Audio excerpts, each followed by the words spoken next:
Hello there, Star Wars fans, and welcome back to another RebelScum.com action figure review.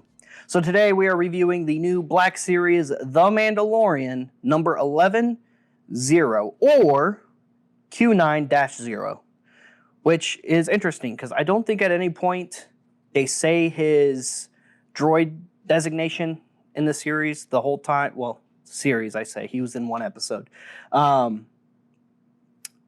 But they, of course, they call him Zero the whole time. And he's the bounty hunter droid who pilots the Razor Crest when they're doing the prison ship heist in Season 1 of The Mandalorian. So since we got Zero, I'm hoping maybe that means a Mayfeld figure is around the corner. I know a lot of fans have been wanting to get a Mayfeld figure. Maybe a Burke figure, maybe the two Twi'leks. But Zero is probably one of the more standoutish figures, especially in character design, just because his character design, despite being a droid, is very cool. And while he might share some similarities with the, of course, infamous bounty hunter droid 4-LOM, there are a lot of differences, and of course we'll cover that in today's video. But there he is in the packaging. He looks awesome. Yes, that blaster rifle is very familiar. It's very similar to the one that Boba Fett wields, at least in Return of the Jedi. There's that awesome Zero artwork there on that side panel, and then there are words and things on the back. This figure is really cool. At first I was like, yeah, I'll get him because I like to collect all the different characters from the Mandalorian series. And then when I finally saw this figure in person, I was like, wow, this figure is actually really awesome. It just looks really cool. Hasbro did a lot of neat design work in putting this figure together. And where I thought they would just maybe use a 4-LOM body and take the cheap route, like Hasbro is known to do sometimes, they didn't. They didn't at all, actually. And a lot of these parts look like they're all original mold pieces, and it really shows. It looks very, very cool. So here he is. Here he is out of the packaging. Stands nice and tall. He's that dark gunmetal gray with some like rust spots on him, which I think looks really cool. Like how he has the big wide sockets. It kind of it kind of feels like maybe a blend of the 4-LOM head design and an RA7 Death Star droid type head design. It kind of feels like there's a little bit of blended elements between the two character designs. He's got these cool lined up pieces on his pauldrons there, on his shoulder pieces. I like how he's got this leather harness with all these pouches and things, which is free floating on the figure, so you can move that around, which is really neat. You could probably get it off if you really wanted to, but I mean, it just looks so cool. It almost looks like he's got a regular protocol droid torso, but when you take a closer look, it looks drastically different. You got all kinds of like angled bits. Yes, there's that circle belly button-like center of the protocol torso like you would have with a protocol droid or, for example, the 4-LOM droid. So here he is next to 4-LOM, and he's actually taller than 4-LOM. And then when you get to the arms and the legs, that's where things really, really start to look a lot different.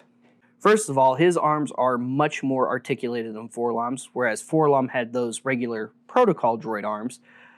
As you can see, Zero does not. And I also like how they have the little wires coming out of various parts and going back in. You got this cool looking elbow joint. And now this whole piece does rotate, so that is part of the articulation. His hands look kind of similar. And also maybe a little bit smaller than 4-LOM's. And I really like the way the hip panels on this droid look. You got those little hip joints right there that are visible. I like when you have inner visible mechanic droid pieces versus just covered up hip panels over here like on the protocol droid parts. You got clear knees, so it looks like that's supposed to be totally see-through if you were to see this droid in person. Same with here at the ankles, much like the K2SO droid. This figure is so articulated. So you got those shoulder joints, fully articulated. No upper bicep, but you do have a joint right here, as well as the elbow joint, wrist joints, waist, hips, thigh, knee, and again, this droid is just so articulated. It's awesome. Head's on a ball joint. And he looks really cool with his blaster too. But there you go. Here he is side by side, like I said, with Forlom. Here he is next to the other bounty hunter droid that we got to get to know in the Mandalorian series. Here he is next to IG-11. Not quite as tall as IG-11. And then, of course, here he is next to the guy he messes with. Shouldn't have messed with a man who's paranoid and doesn't like droids already. Here he is next to our main character, the Mandalorian. And then, of course, here he is next to Grogu. There you go. Look, he's waving. Really cool figure, really awesome design. I think there's a lot of collectors out there who may have passed him up in the pre-order stages. So if you see this review and then you see this figure in person, give it a closer look and maybe consider picking him up if you weren't already thinking about it already, especially if you want to collect all the characters from The Mandalorian and you want to collect all the bounty hunters, or you want to collect awesome droids.